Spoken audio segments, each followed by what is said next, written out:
আসসালামু আলাইকুম রহমতুল্লাহ। Welcome to Molla news TV. Molla news টিভির পক্ষ থেকে আরও একটি মহামূল্যবান গুরুত্বপূর্ণ আপডেট নিউজ নিয়ে আপনাদের মাঝে উপস্থিত হলাম।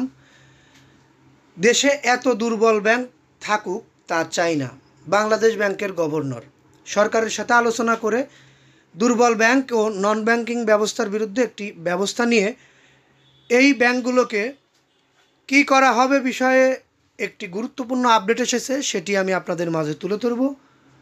আসলে এই দুর্বল ব্যাংক ও নন ব্যাংকিং ব্যবস্থা কি বাংলাদেশে থাকবে না, বা তাদেরকে কি বন্ধ করে দেওয়া হবে?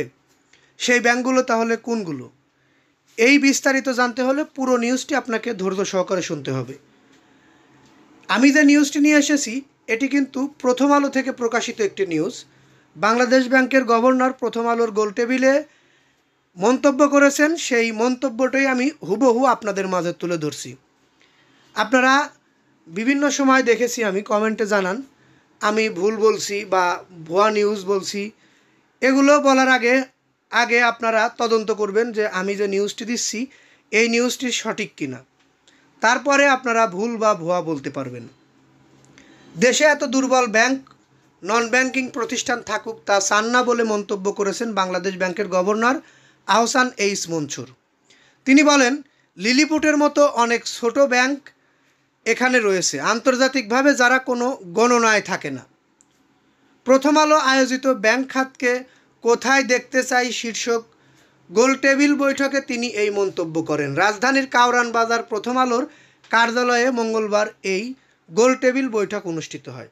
দুর্বল ব্যাংকগুলোর ভবিষ্যৎ জানতে চাওয়া হলে গভর্নর বলেন, ব্যাংকগুলোর সার্বিক অবস্থা পর্যালোচনা করা হবে, তাদের অভ্যন্তরীণ স্বাস্থ্য বিশ্লেষণ করা হবে। তবে এখনই বলতে পারবো না কোন ব্যাংক থাকবে আর কোন ব্যাংক থাকবে না। বিষয়টি আবারও বলছি, কোন ব্যাংক থাকবে কোন ব্যাংক থাকবে না, অর্থাৎ লিলিপুটের মতো যে ব্যাংকগুলো নন ব্যাংকিং ব্যবস্থাগুলো রয়েছে সেগুলো রাখবে না বলে এই নিউজের মাধ্যমে আমরা বুঝতে পারছি। এতক্ষণ তারা আমাদের নিউজটি দেখলেন, তাদের জন্য আরও কিছু গুরুত্বপূর্ণ তথ্য দেব। তার আগে একটু কথা, এতক্ষণ নিউজটি দেখার জন্য ধন্যবাদ। আমাদের নিউজে একটি লাইক দিয়ে দিন, কারণ আপনাদের একটি লাইক আমাদেরকে পরবর্তীতে ভিডিও বানাতে আগ্রহী করে তোলে। পরবর্তীতে এরকম ধরনের গুরুত্বপূর্ণ আপডেট নিউজ পেতে অবশ্যই চ্যানেলটি সাবস্ক্রাইব করে বেল বাটন অন করে রাখবেন। ব্যাংক মার্জারের জন্য আমরা রিকমেন্ডেশন করব, এটা নিজ উদ্যোগে হলে ভালো, প্রয়োজন পড়লে নিজেরাও উদ্যোগ নেব। অর্থাৎ যদি ব্যাংক নিজ উদ্যোগ না নেয় তাহলে সরকারের পক্ষ থেকেও উদ্যোগ নেওয়া হতে পারে, কিন্তু এটার জন্য সামগ্রিক রাজনৈতিক সংস্কার প্রয়োজন। সরকার এসব বিষয় নিয়ে হয়তো ভাববে, কারণ কোনো মালিকই চাইবে না মালিকানাহীন হতে, এজন্য সময় প্রয়োজন।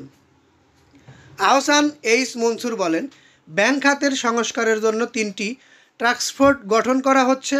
ইতিমধ্যে একটি টাস্কফোর্স গঠন করা হয়েছে, বেশ কিছু ব্যবস্থা এরই মধ্যে নেওয়া হয়েছে, এর মধ্যে রয়েছে কিছু ব্যাংকের পরিচালনা পর্ষদ পরিবর্তন, পরিস্থিতির উন্নতির জন্য 10 থেকে 11টি দুর্বল ব্যাংক নিয়মিত তদারকির আওতায় আনা হয়েছে। এসব ব্যাংক প্রতিদিন 20টি বিষয়ে বাংলাদেশ ব্যাংককে জানায়।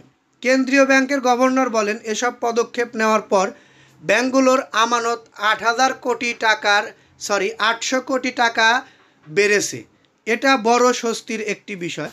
টাকার সংকট কেটে গেলে আমরা পরবর্তী পদক্ষেপ নিতে পারবো বা পরবর্তী পদক্ষেপে যাব। গভর্নর আরও জানান, ব্যাংক কোম্পানির আইন সংস্কার করা হবে, তবে এখনই না, আরও বিভিন্ন ধরনের সংস্কার একবারে নিয়ে আমরা সরকারের কাছে যাব।